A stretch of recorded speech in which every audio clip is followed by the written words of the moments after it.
After losing her husband, a grieving widow named Zainab faced an uncertain future, but nothing could prepare her for what her son did next. His actions would change their lives forever in a way no one saw coming. The evening air was thick with humidity, clinging to the modest three-story house in Lagos like a silent reminder of the family's struggles. The dim glow of a single light bulb flickered weakly in the living room, casting long shadows across the cracked walls. In one corner sat a frail woman, her fingers intertwined in her lap, eyes distant as if lost in the past. Her name was Zainab, and 5 years ago she had been a happy wife, content in her simple life with her husband Ibrahim and their 2 children, Kabir and Maryam. But that life had shattered in an instant. Ibrahim had been the pillar of their family, a hard-working man employed at a private company, earning enough to provide a decent life for them. He wasn't rich, but he made sure they never went hungry. He was the kind of father who would lift his children onto his shoulders after a long day of work, spinning them around until their laughter filled the air. He was the kind of husband who would leave a single flower on Zainab's nightstand every now and then just to see her smile. But life, as cruel as it could be, had other plans. One morning, Ibrahim left for work as usual, dressed in his neatly pressed shirt and slacks, kissing Zainab on the forehead before stepping out the door. He promised he would return early that evening to take Kabir to the park. He never came home. A sudden heart attack at the age of 35 stole him away from them, leaving Zainab a widow at just 27. The news arrived with a cold finality that she couldn't comprehend at first. Her hands trembled as she clutched the phone, her heart pounding in her chest, refusing to accept the words spoken on the other end. When she reached the hospital, the sight of his lifeless body drained every ounce of strength from her legs. She collapsed beside him, sobbing into the stiff fabric of his work uniform. In the days that followed, the house, once filled with warmth and laughter, turned into a hollow space of grief. The scent of Ibrahim's cologne still lingered on his pillow. His shoes remained neatly placed by the door as if he would walk in at any moment. But reality was merciless. The financial burden came crashing down like a tidal wave. Ibrahim's company provided Zainab with 900,000 naira in compensation, a sum that barely lasted 10 months. Zainab, who had never worked a day outside her home, found herself drowning in responsibilities she had never prepared for. Rent, electricity, water, food, every necessity now felt like an impossible luxury. And then there was Kabir, 12 years old, and Maryam, 16, who still needed to eat, to study, to survive. At first she held on to hope. She believed that family and friends, the same people who had once filled their home during holidays and celebrations, would come forward to help. But hope was a fragile thing. People who had once called Ibrahim a brother, a friend, now offered nothing more than empty condolences and whispered excuses. Some avoided them altogether. The phone calls stopped. The visits ceased. The world moved on, but Zainab remained trapped in her grief and desperation. Kabir noticed the changes before his mother ever spoke of them. He was just a child, but even he could see the weight pressing down on her shoulders. He heard the muffled cries at night when she thought he and Maryam were asleep. He saw the worry etched into her face as she stared at the dwindling food supply in the kitchen. Then came the hardest days when Zainab began selling whatever she could to keep them afloat. The gold bangle Ibrahim had given her on their wedding day, the antique clock that had belonged to her father, the wooden dining table where they had once shared family meals, all gone. Each sale was another piece of their life slipping away. But the sacrifices were not enough. The money ran out faster than she anticipated. The landlord, once sympathetic, began knocking on their door, his patience wearing thin.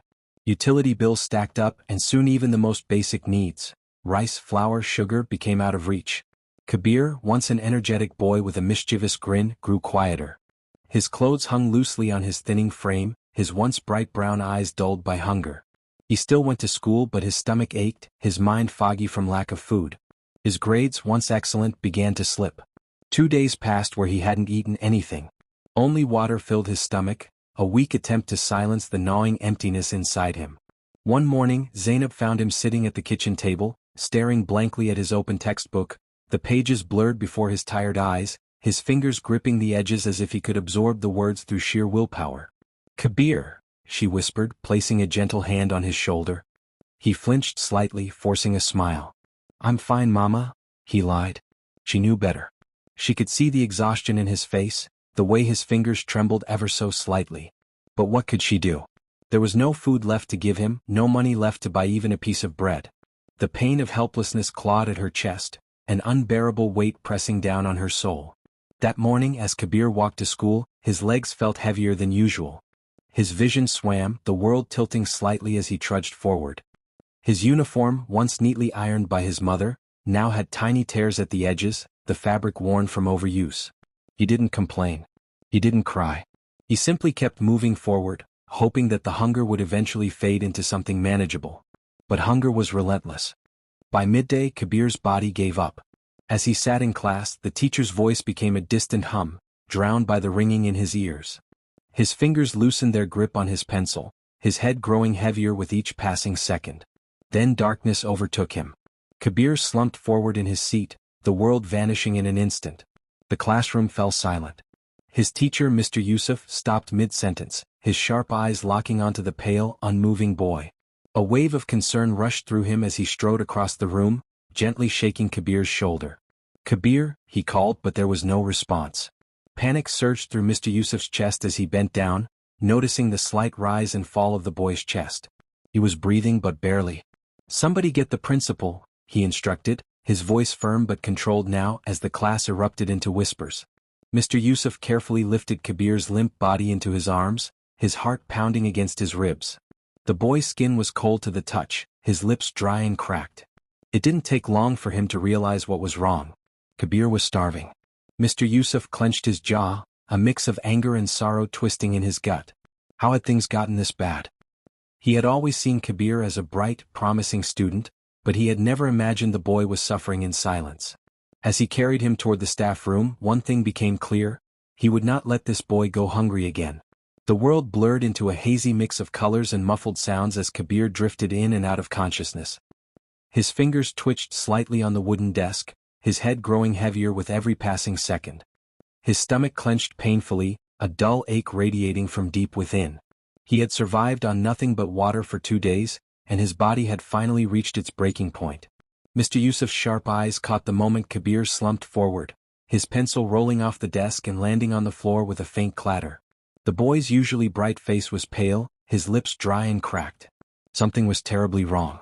"Kabir," Mr. Yusuf called out, his voice firm yet filled with concern. No response. The rest of the class had gone silent, their curious gazes fixed on their struggling classmate. With urgency, Mr. Yusuf strode toward Kabir's desk, kneeling beside him. A light shake to his shoulder yielded nothing but a weak groan. Panic tightened in the teacher's chest. Kabir's small frame felt worryingly frail beneath his grasp. "Somebody get the principal," he ordered, his voice steady despite the storm of worry brewing inside him. Before anyone could react, Mr. Yusuf carefully lifted Kabir into his arms. The boy's body was limp, his breathing shallow. The teacher's heart clenched. He had taught Kabir for years, watched him grow, and seen his sharp mind at work. But now the boy looked fragile, defeated by hunger. As he carried Kabir through the hallway toward the staff room, other teachers and students cast concerned glances in their direction. "Is he okay?" one of them asked. Mr. Yusuf gave no response. His focus was on getting the boy the help he needed.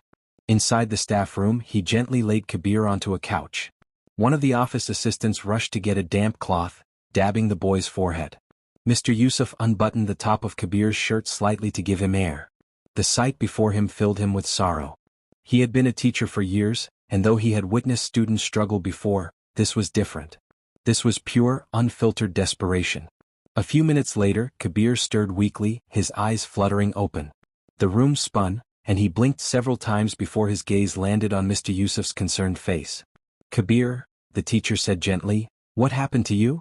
The boy swallowed, his throat dry. He hesitated, his pride warring with his need to tell the truth. But something in Mr. Yusuf's kind eyes broke his silence.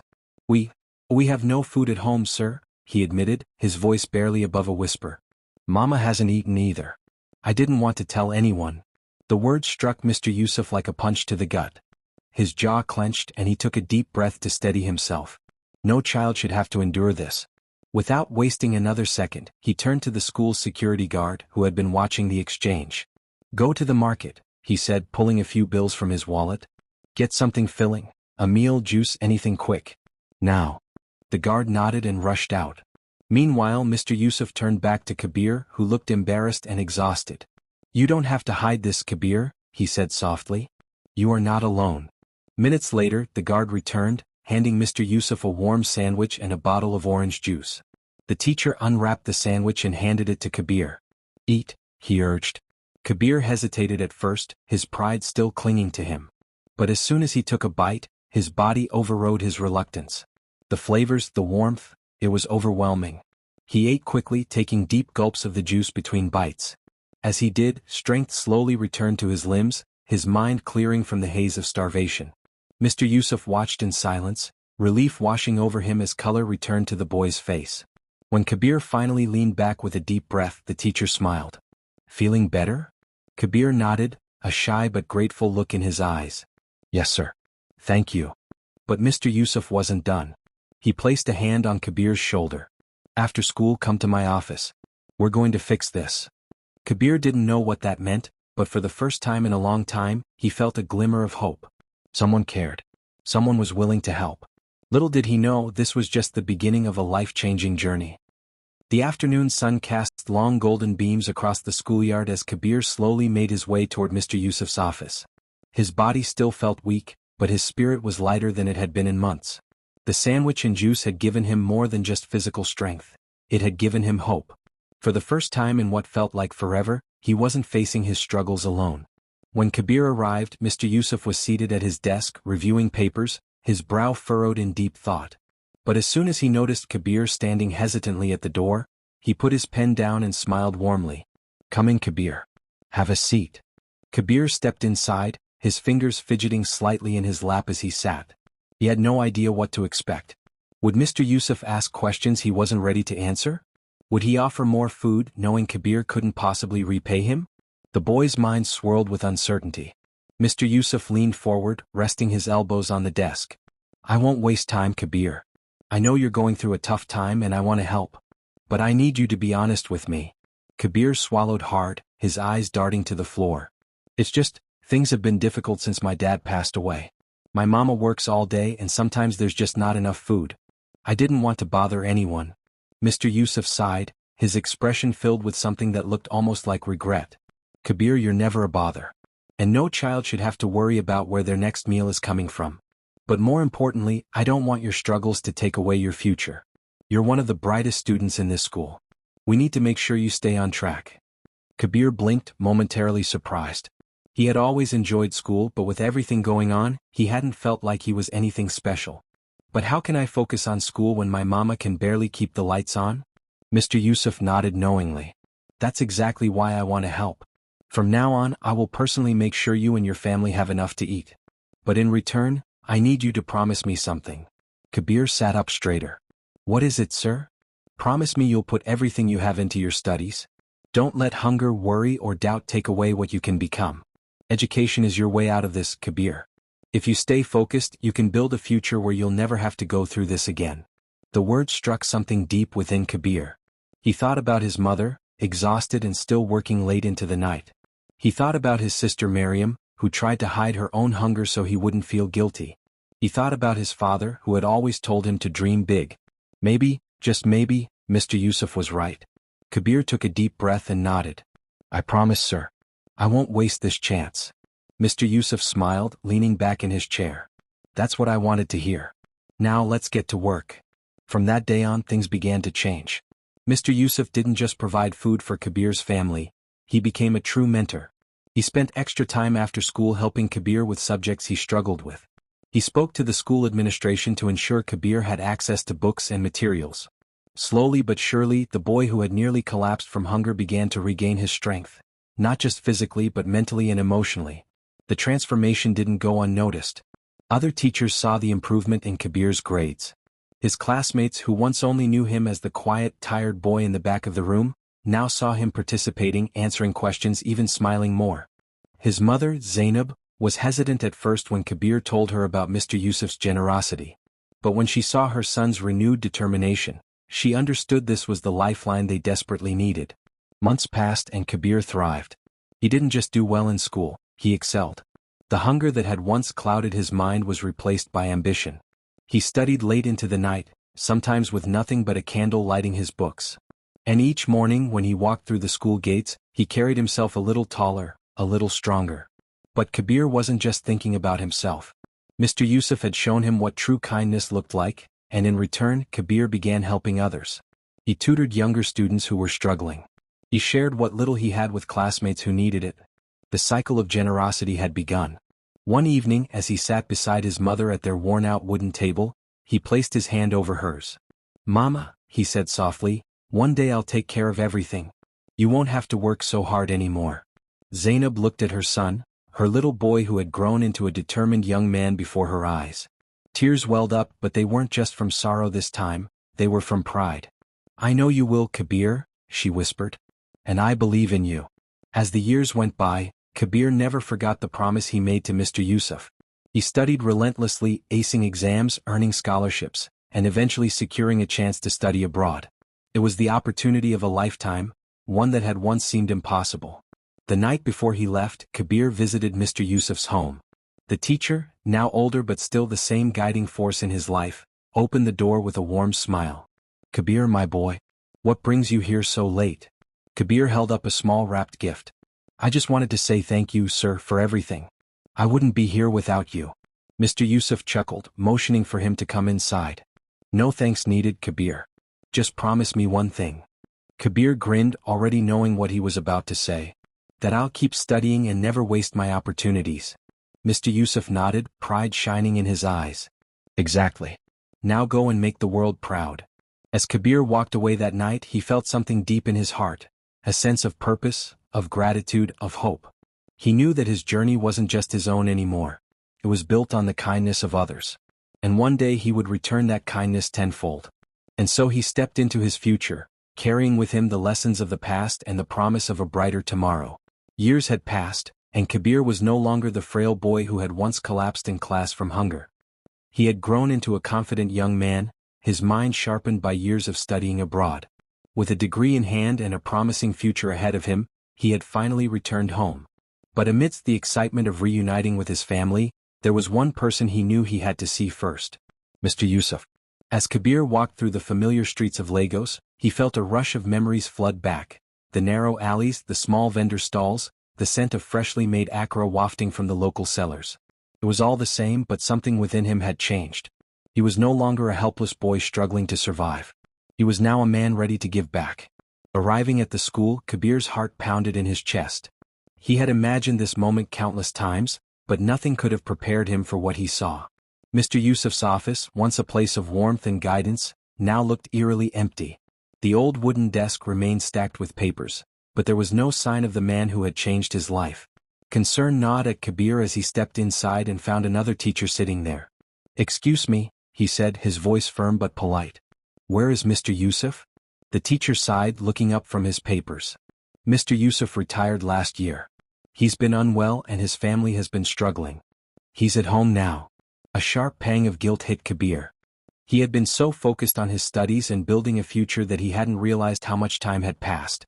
Without another word, he turned on his heel and headed straight for Mr. Yusuf's home. When Kabir arrived, the sight before him was heartbreaking. The small house, once well kept, now showed signs of wear. The paint was peeling and the garden was overgrown with weeds. Taking a deep breath, he knocked on the door. Moments later, the door creaked open and there stood Mr. Yusuf. But he was not the strong, composed man Kabir remembered. His once sturdy frame had become frail, his hair now completely gray. His eyes, however, still held the same kindness. "Kabir?" Mr. Yusuf's voice was weak, but there was unmistakable surprise and warmth in it. Kabir swallowed the lump in his throat and forced a smile. "It's me, sir. I came back and this time I'm here to help you." Mr. Yusuf's eyes softened, but he shook his head. "My boy, you owe me nothing." Kabir stepped inside and gently took the old man's hands in his. "Sir, you once told me that no child should have to worry about where their next meal is coming from. You made sure my family survived. Now it's my turn." Over the next few weeks, Kabir ensured that Mr. Yusuf received proper medical treatment.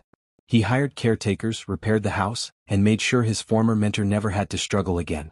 One evening, as they sat together in the newly restored garden, Mr. Yusuf looked at Kabir with tears in his eyes. "I always knew you would do great things, Kabir.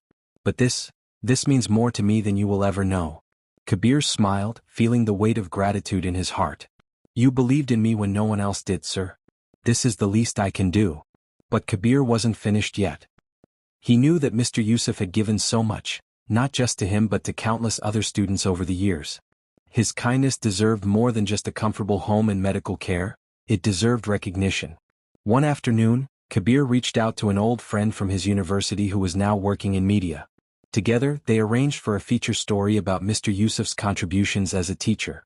A few weeks later, a journalist arrived at Mr. Yusuf's home to interview him, capturing the incredible story of a man who had shaped so many young minds. The article was published in major newspapers, and within days people from all over the country were reaching out, eager to express their gratitude to the humble teacher. Former students, many of whom had gone on to become doctors, engineers and business leaders, visited Mr. Yusuf, thanking him personally for the impact he had made on their lives.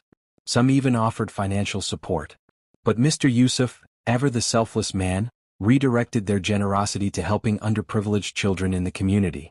Inspired by his spirit, Kabir decided to take things a step further.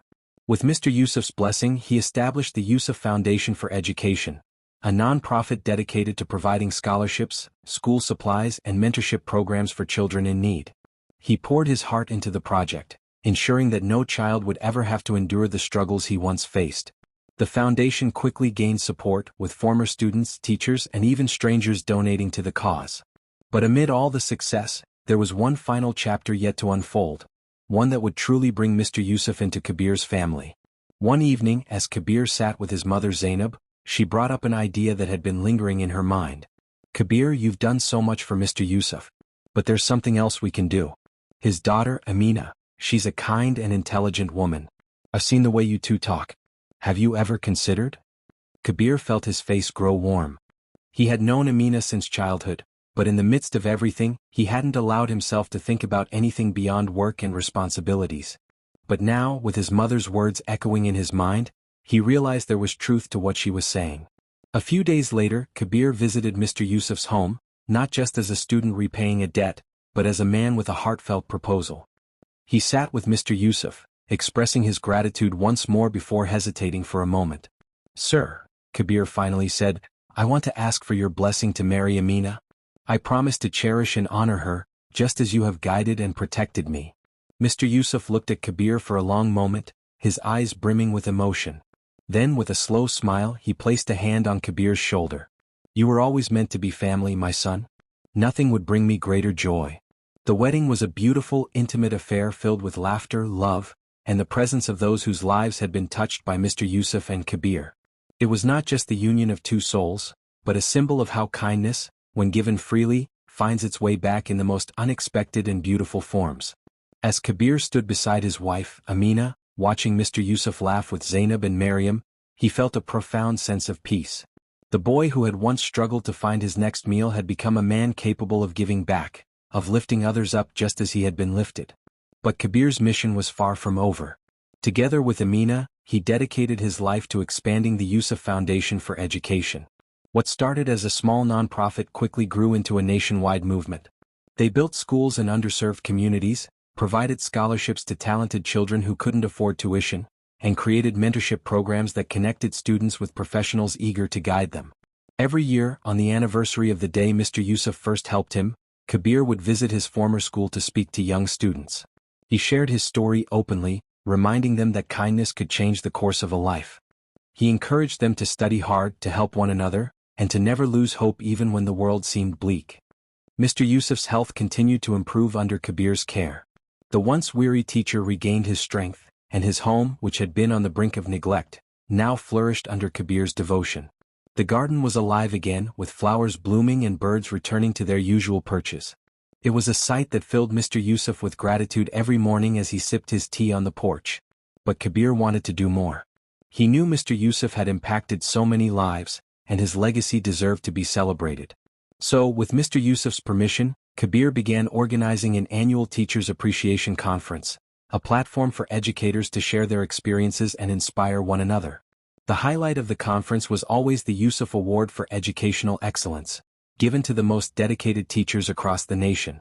The foundation's success attracted attention from organizations and philanthropists worldwide.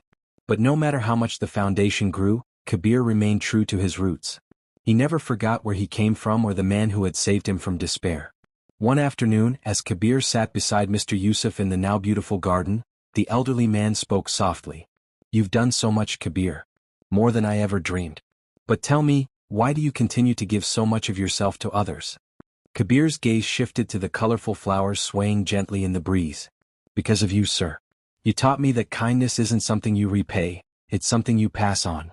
And if I can give others even a fraction of the hope you gave me, then my life will have meant something. Mr. Yusuf smiled, his eyes glistening with emotion. You've made me proud, Kabir. You've made everyone proud. The years went by and the Yusuf Foundation continued to grow, touching the lives of countless children across Nigeria and beyond. Kabir and Amina, now parents themselves, raised their children with the same values of compassion, perseverance and generosity that Mr. Yusuf had taught them. One morning, Kabir received a letter from the Ministry of Education. It was an invitation to an award ceremony where the Yusuf Foundation was to be honored for its outstanding contributions to education. The letter also mentioned that Mr. Yusuf himself would be recognized for his lifelong dedication to teaching and his inspirational influence on countless students. The ceremony was a grand affair, attended by prominent figures, educators and grateful students. Kabir watched with tears in his eyes as Mr. Yusuf, frail but determined, walked onto the stage to accept his award. The applause was thunderous, a powerful acknowledgement of a man whose kindness had changed so many lives. When it was Kabir's turn to speak, he looked out at the audience and spoke with conviction. Mr. Yusuf taught me that education is not just about books and exams. It's about compassion, resilience, and the belief that everyone deserves a chance to succeed. His kindness saved me from a darkness I could not have escaped on my own. And his legacy will live on, not just through me, but through every child who benefits from the Yusuf Foundation. Today we honor him. And tomorrow we continue his mission. The crowd erupted into applause once more, but Kabir's gaze remained on Mr. Yusuf, who sat in the front row with tears of joy streaming down his face. The ceremony was a turning point for the foundation. The recognition attracted more donors and volunteers, allowing Kabir and Amina to expand their programs even further. But for Kabir, the real reward was seeing Mr. Yusuf happy, fulfilled, and appreciated for everything he had done. The days turned into weeks and weeks into months. Mr. Yusuf's health continued to decline with age, but he remained content, his heart full of pride and gratitude. One peaceful evening, as Kabir sat beside Mr. Yusuf on the porch, the old man spoke softly. Kabir, my journey is nearing its end. But knowing that you will carry on what we started, it brings me peace. Kabir's voice trembled as he replied, I will, sir. I promise. Your kindness will live on. Mr. Yusuf's eyes shone with warmth as he closed them, his breathing steady and calm. Then I can rest knowing my work is done. That night, Mr. Yusuf passed away peacefully in his sleep. His funeral was attended by hundreds of people. Students, teachers, community leaders, and strangers who had been touched by his legacy. But even in death, Mr. Yusuf's influence continued to spread. The Yusuf Foundation grew stronger, reaching more children, providing more opportunities, and inspiring more acts of kindness. Every year, Kabir would visit Mr. Yusuf's grave, speaking to the man who had saved his life as if he were still there. Thank you, sir, he would say, his voice filled with emotion. Thank you for everything. And deep down, he knew Mr. Yusuf's kindness would continue to touch the world for generations to come.